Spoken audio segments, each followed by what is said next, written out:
आ रही है वो भी इसको देख के। ओके, सो देखिए ये प्रोजेक्ट आउटकम्स जो इंक्लूड किए गए हैं, इसको मैंने आजकल प्रोजेक्ट्स तो हम लोग बनाते हैं, बट प्रोजेक्ट के क्या फ़ायदा होगा उसको भी आउटलाइन होना चाहिए। कई लोग कई टाइप के प्रोजेक्ट्स अवेलेबल हैं।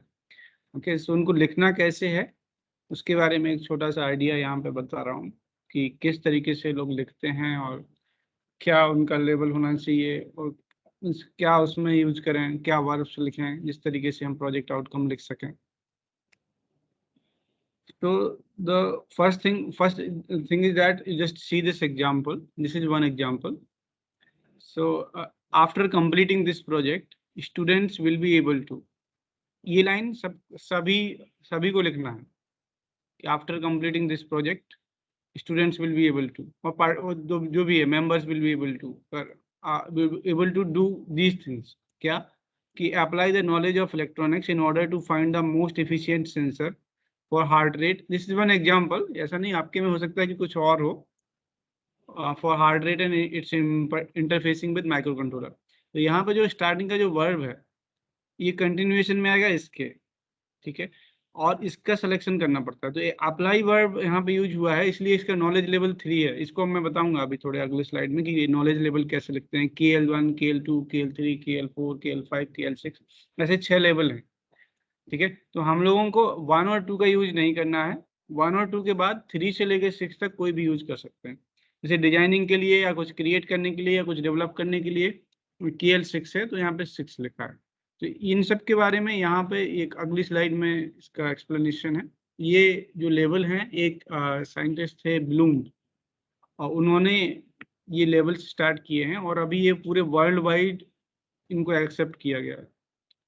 तो जितने भी एजुकेशनल सिस्टम हैं, ये जहाँ जहाँ भी पढ़ाते हैं या कुछ प्रोजेक्ट बनाते हैं या कुछ भी प्रोग्राम होता है, कुछ भी होता है, जैसे एक्रेडिशन होता है, तो एक्रेडिशन भी इसी पर बेस्ड है कि आपके सिखाने से या पढ़ाने से फ़ायदा क्या हो रहा है, उसके आउटपुट क्या आ रहा है, ठीक है। तो वो आउटकम बेस्ड एजुकेशन इसलिए कह रहे हैं कि आजकल आउटपुट का पे फोकस किया जाए। तो इन्होंने क्या किया, इन्होंने कुछ वर्ब्स के बारे में डिस्कशन स्टार्ट किया कि उन्होंने बोला कि हम वर्ब्स डिसाइड करते हैं कि जो उन्होंने वर्ब्स को डिवाइड किया दो पार्ट में, लोअर ऑर्डर थिंकिंग से लेके हायर ऑर्डर थिंकिंग में। जैसे किसी चीज़ को रिमेंबर करना जो है रटने में क्या है, बहुत कम, ज़्यादा कुछ दिमाग लगता नहीं है, सीधा रट लिया, याद कर लिया। जैसे किसी कोई पूछे डिफाइन व्हाट इज ट्रांजिस्टर, इस टाइप का जो क्वेश्चन होता है उसका लेवल कम होता है। अगर आपने ट्रांजिस्टर का सिर्फ डेफिनेशन सीख लिया, रट लिया, तो आप रिमेंबरिंग लेवल पे, लोअर ऑर्डर थिंकिंग लेवल पे। तो इसके बाद उसको समझना, अगर आप उसको समझ पा रहे हैं किसी कॉन्सेप्ट को, तो थोड़ा सा उससे बेटर लेवल पे आया, तो अंडरस्टैंडिंग लेवल पे आया। फिर तीसरा है एप्लीकेशन। एप्लीकेशन का मतलब है कि किसी क्वेश्चन को सॉल्व करने में उस कंसेप्ट को लगा पा रहे हैं, या किसी चीज़ को आप बनाने में उसको लगा पा रहे हैं, आगे हाई लेवल के क्वेश्चन, कॉम्प्लेक्स प्रॉब्लम सॉल्व करने में लगा पा रहे हैं, जिससे कुछ डेटा जनरेट हो जा रहा है। उस डेटा का एनालिसिस करना उससे हाई लेवल है। अगर आप कुछ डेटा जनरेट कर रहे हैं, कुछ अप्लाई कर रहे हैं किसी चीज़ में, वो फॉर्मूला या कुछ कंसेप्ट को किसी प्रैक्टिकल प्रॉब्लम में अप्लाई कर रहे हो, तो अप्लाई करने के बाद कुछ रिजल्ट निकलेगा, उस रिजल्ट का एनालिसिस करना एनालाइजिंग लेवल पे आता है। फिर जो एनालाइजिंग आपने जब कर लिया, एनालिसिस परफॉर्म कर लिया, तो उसका इवेल्युएशन एक क्रिटिकल है कि आपके एनालिसिस से कुछ फ़ायदा हो रहा है कि नहीं हो रहा है। कुछ तो उसको हम स्टैंडर्ड, जैसे मैं प्रोजेक्ट में कहता हूँ कि आप अपने प्रोजेक्ट को किसी स्टैंडर्ड प्रोजेक्ट से, किसी बेस्ट पेपर के साथ कंपेयर कीजिए। तो कंपेयर करने का मतलब है इवेल्युएटिंग। हम लोग इस लेवल पे पहुंच गए हैं, थिंकिंग लेवल के हायर लेवल पे पहुंच रहे हैं। Evaluation, that is called evolution of the work. Evaluation करना, उसको कंपेयर करना किसी दूसरे के साथ में। तो एवेल्युएशन के बाद और हायर लेवल होता है क्रिएशन। क्रिएशन में क्या होता है कि हम जो है कुछ नया कर रहे हैं।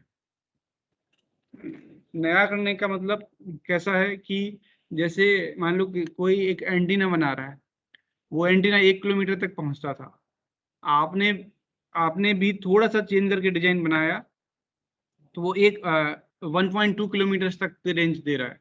तो 0.2 किलोमीटर आपने उसको बढ़ा दिया है। तो उसमें जो चेंज किया गया है, जो क्रिएशन किया गया है, वो वो इस लेवल पे आ जाता है, ये क्रिएटिविटी है।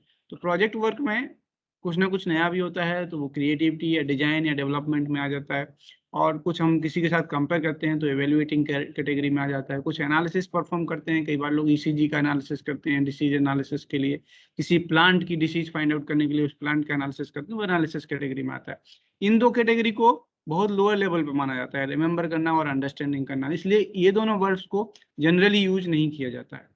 हम लोगों को higher level of knowledge means KL 3 से लेके अप्लाइंग से लेके आपको केएल एनालाइजिंग, एवेल्युएटिंग और क्रिएटिंग, ये सारे क्राइटेरियाज को हम लोगों को इसमें यूज करना है लिखने में। ठीक है, तो यहाँ पे मैं ये चीज शेयर कर दूंगा, ये वाला वीडियो भी आप इसको पढ़ के भी देख सकते हो क्या क्या यहाँ पे लिखा है। कि यहाँ पे लिखा हुआ है कि एनालाइजिंग में ब्रेकिंग मटेरियल्स और concept into parts, determining how they relate और correlate to each other, overall structure, then in evaluating making judgment on the criteria of standard through checking and criticizing। आपको उसका अच्छाइयाँ बुराइयाँ सब कुछ फाइंड आउट होंगी यहाँ पे evaluating क्राइट। फिर यहाँ क्रिएटिंग में एलिमेंट्स को साथ में रख के आपको उनके टोटल फंक्शन बनाना, जैसे कुछ लोगों ने सिस्टम्स बनाए हैं, हार्ट रेट मॉनिटरिंग सिस्टम, किसी ने होम ऑटोमेशन सिस्टम बनाया है, तो ये कंप्लीट सिस्टम बनाना भी एक वर्क होता है, तो वो भी एक वर्क है, क्रिएशन है। और रीऑर्गेनाइजिंग, आपने किसी का कनेक्शन अगर पहले जो है किसी तरीके से होता था, आपने किसी और तरीके से कर दिया, तो वो भी एक क्रिएटिविटी है। तो उसमें आप उसका वो चीजें जो है क्रिएटिविटी लेवल में आएंगे, वो हाईएस्ट लेवल है, तो जितना हाईएस्ट लेवल होगा उतना बेटर होगा। इसके अलावा कुछ चीजें इसमें कवर नहीं होती हैं इन वर्ड्स में, जो प्रोजेक्ट में होती हैं, मैं उसके बारे में भी बात करता हूँ। तो ये चीजें, ये तो लेवल आपको समझ में आ गया उनकी। मिस नॉलेज लेवल 1 आप कुछ फैक्ट को कलेक्ट करते हो, नॉलेज लेवल 2 तो फैक्ट का मीनिंग समझते हैं, नॉलेज लेवल 3 में हम उनका कुछ एप्लीकेशन देखते हैं, नॉलेज लेवल 4 में आप उसको एनालाइज करते हैं, उसके कंपोनेंट पार्ट बाय पार्ट समझते हैं क्या है।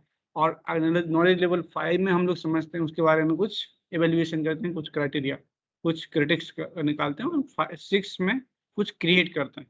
ठीक है, तो ये 6 लेवल्स नॉलेज के हो गए हैं।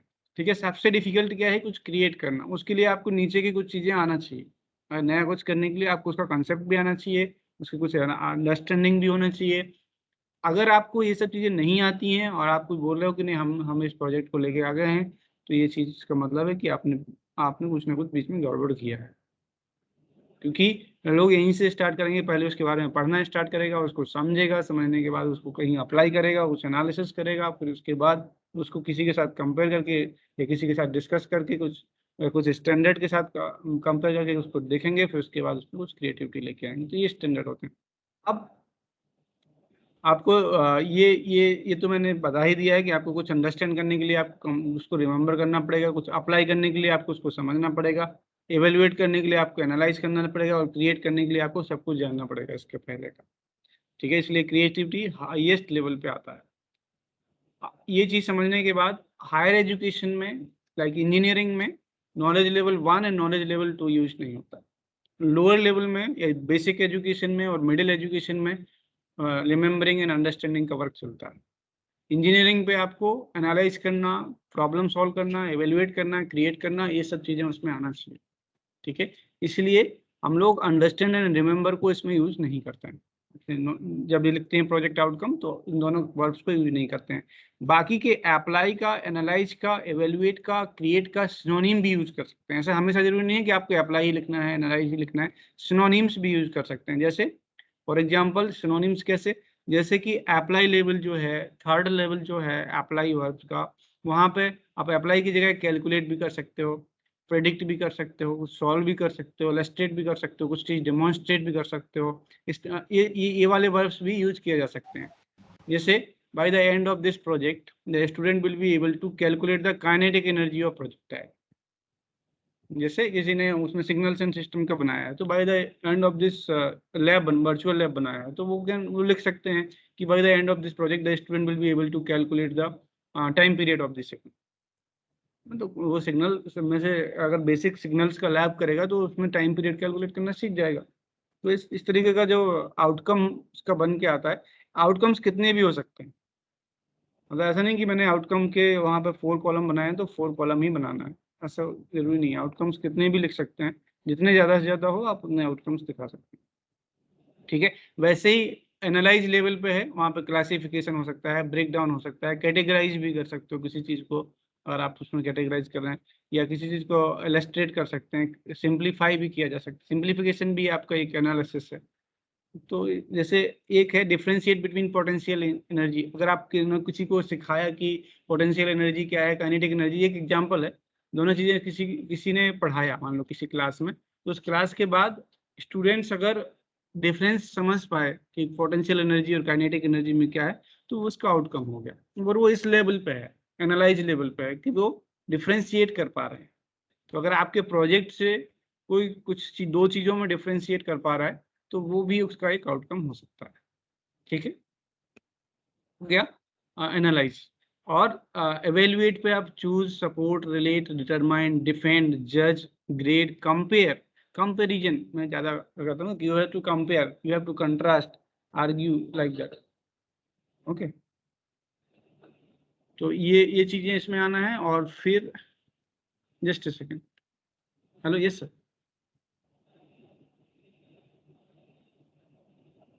ओके, हाँ हाँ, same same. Okay, so then design, formulate, ये सब क्रिएट लेवल पे आएंगे। बिल्ड, इन्वेंट, क्रिएट, कंपोज, इनमें से कोई भी वर्ब यूज कर सकते हो। डेवलप, आपने अगर डेवलपमेंट किया है किसी प्रोडक्ट का या किसी सिस्टम का, तो उसमें डेवलप लिख सकते हो कि by the end of this project the students will be able to develop this thing, this thing, this thing. तो ये इस तरीके से हम लोगों को लैंग्वेज यूज करना है और उसको बनाना है। फिर दूसरा जो टास्क है, दूसरा टास्क क्या है कि हमें प्रोग्राम आउटकम के साथ में इसकी मैपिंग करना है। मतलब कैसा कि ये प्रोग्राम आउटकम क्या होता है। अब क्वेश्चन आएगा कि ये नई चीज क्या आ गई, अभी तक तो ठीक है, हम समझ गए कि ब्लूम्स टेक्नोलॉजी नॉलेज का लेवल है, अलग अलग लेवल्स हैं, हम उस पर उसके हिसाब से बेसिस में कुछ अपने प्रोजेक्ट के जो भी चीजें हो रही हैं प्रोजेक्ट में, उन सबको हम कुछ वर्ड्स कुछ लाइंस में लिख लेंगे, वो प्रोजेक्ट आउटकम हो जाएंगे। अब ये अगला है प्रोग्राम आउटकम। प्रोग्राम आउटकम आपको नहीं लिखना है, प्रोग्राम आउटकम पहले से ही स्टैंडर्ड बनाए हुए हैं गवर्नमेंट ने। इंडियन गवर्नमेंट ने ऐसे 12 इंजीनियरिंग के लिए प्रोग्राम आउटकम सेट किए हुए हैं।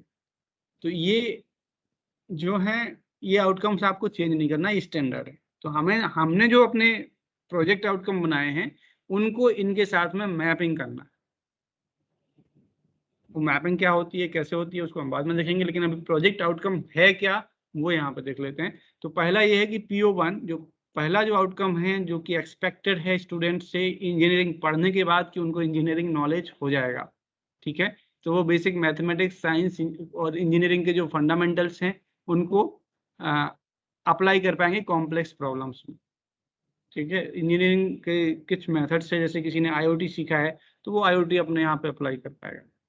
किसी ने कुछ प्रोग्रामिंग सीखी है, तो प्रोग्रामिंग वो अप्लाई कर पाए। दूसरा क्या है कि प्रॉब्लम एनालिसिस आना चाहिए स्टूडेंट्स को, कि वो कहीं कुछ प्रॉब्लम है, और जैसे लिटरेचर सर्वे करना।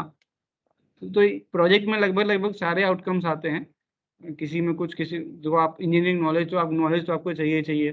प्रॉब्लम एनालिसिस के लिए हम लोग लिटरेचर सर्वे करते हैं, उसके बैकग्राउंड की वो पढ़ते हैं, कि इंटरनेट पर पढ़ते हैं कि इस प्रोजेक्ट के बारे में और क्या है, क्या क्या क्या उसके रिलेटेड टर्म्स हैं, उसका मीनिंग क्या है ना। कई बार एक्सटर्नल भी पूछते हैं आपसे क्वेश्चंस इस टाइप के। ठीक है, तो थर्ड थर्ड प्रोग्राम आउटकम क्या है कि हम कुछ सॉल्यूशंस बना पाएंगे। फोर्थ क्या है कि आप कॉम्प्लेक्स प्रॉब्लम के लिए इन्वेस्टिगेशन का परफॉर्म कर सकते हो, क्योंकि बहुत ज़्यादा कॉम्प्लेक्स प्रॉब्लम है, तो हम उसको एकदम से सॉल्व नहीं कर सकते हैं, लेकिन हम उसके बारे में कुछ इन्वेस्टिगेशन कर सकते हैं, उसके कुछ डेटा के ऊपर एनालिसिस परफॉर्म कर सकते हैं। तो वो इन PO4 है। PO5 है मॉडर्न टूल यूज करना। मॉडर्न टूल कैसे हैं, जैसे आप मान लो कहीं पे आर्टिफिशियल इंटेलिजेंस अप्लाई कर रहे हो, कहीं पे ऑप्टिमाइजेशन यूज कर रहे हो, कहीं पे लोग अभी, जैसे किसी ने एडवांस इमेज प्रोसेसिंग नहीं पढ़ा है, तो इमेज प्रोसेसिंग के मॉडर्न टूल यूज कर रहे हैं। ठीक है, कोई जो भी है जिसमें प्रेडिक्शन यूज होता है, न्यूरल नेटवर्क्स हो या डीप लर्निंग है, ऐसी चीजें अगर अप्लाई कर रहे हो, तो वो मॉडर्न टूल यूजेज में आता है। ठीक है, अगला है इंजीनियरिंग सोसाइटी। अगर आपने सोशल प्रॉब्लम को लिया है, प्रोजेक्ट सोशल प्रॉब्लम्स को सॉल्व करने के लिए बनाए जाते हैं। कई लोग हेल्थ की प्रॉब्लम सॉल्व कर रहे हैं, कई लोग कुछ और प्रॉब्लम सॉल्व कर रहे हैं, कई लोग होम की ऑटोमेशन परफॉर्म कर रहे हैं, तो होम के घर की जो प्रॉब्लम्स हैं उनको सॉल्व कर रहे हैं, कोई कई लोग सेफ्टी पे काम कर रहे हैं, कई लोग लीगल प्रॉब्लम्स पे काम कर रहे हैं, कोई लोग कल्चरल इश्यूज पे काम कर रहे हैं। तो जो एक पर्सन की सोसाइटी के प्रति जो जिम्मेदारी है, उसके लिए जो PO6 बनाया हुआ है कि वो भी इंजीनियरिंग के बाद उसको आना चाहिए। PO6 के बाद ऐसे टोटल 12 PO हैं। 7 जो है इन्वायरमेंट के बारे में है कि आपको इन्वायरमेंट से रिलेटेड चीजें भी ध्यान में रखना है। 8 एथिक्स के बारे में है कि आपको इथिकली कोई भी गलत चीज नहीं करना है, आपको गलत डेटा रिप्रेजेंट नहीं करना है, किसी का डेटा चोरी नहीं करना है, किसी का प्रोसेस और उसको रिस्पॉन्सिबिलिटी जो कि इंजीनियरिंग प्रैक्टिस के जो नॉर्म्स हैं, रूल्स हैं, उसके अकॉर्डिंग ही आपको परफॉर्म करना है। 9th नंबर है कि इंडिविजुअल एंड टीम वर्क आना चाहिए इंजीनियरिंग एजुकेशन के बाद, कि आप इंडिविजुअली अच्छे से काम कर सकें और टीम में भी काम कर सकते हैं। इस तरीके से ये 10th नंबर है कम्युनिकेशन। आपका कम्युनिकेशन पर्सनल लेवल पे, पब्लिक लेवल पे, verbal communication, written communication, effective presentation बनाना, तो ये भी हमारे प्रोजेक्ट का पार्ट हो जाता है कि हम प्रेजेंटेशन बनाते हैं, हम डॉक्यूमेंटेशन बनाते हैं, तो ये भी उसका एक आउटकम है।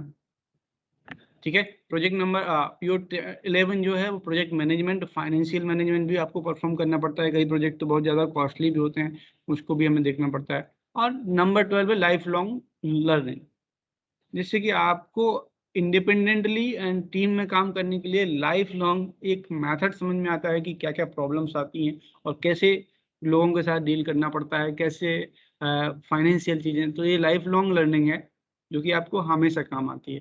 तो ये इस तरीके से 12 PO हैं जिनके साथ में आपको फाइनली अपने प्रोजेक्ट आउटकम्स की मैपिंग करना है। इस तरीके से एक टेबल बनेगी। इस टेबल में P1 जो है कौन कौन से PO के साथ में मैप हो रहा है, उसको 1 2 3 में ग्रेड देना है। अगर उसकी मैपिंग पुअर है, कम मैप होता है तो 1 देना है, ज़्यादा मैप होता है, मीडियम होता है तो 2, और सबसे ज़्यादा मैपिंग होती है तो 3 वैल्यू देना है। अगर कोई मैपिंग नहीं होती है तो उसको ब्लैंक छोड़ देना। तो उसके बाद एवरेज वैल्यू लोगे तो ये फाइनल मैपिंग। ये हमारा इतना ही वर्क है।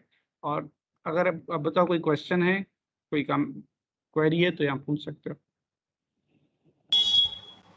सर ये कॉलम में जो POS का फिलिंग करना है वो हम करेंगे कि मतलब आप करेंगे? नहीं नहीं, वो सारे का अपने अपने प्रोजेक्ट का अपना अपना आपको ही करना है। ओके मैं सर। तो सिर्फ एवरेज वैल्यू लूंगा, ये एवरेज वैल्यू आई है उसको कंबाइन करके अपने पास रिकॉर्ड के लिए रखा जाएगा। बाकी ये वैल्यू आपको फिल करना है, कौन सा प्रोजेक्ट आउटकम्स किसके साथ में मैप कर। Okay sir. ठीक है। इतना तक बन जाएगा तो आपका मैपिंग हो गया, मैपिंग से फ्री हो गया। और बस ठीक है, इसमें आप अपने सुपरवाइजर से भी हेल्प ले सकते हो। ओके, और कोई क्वेश्चन है?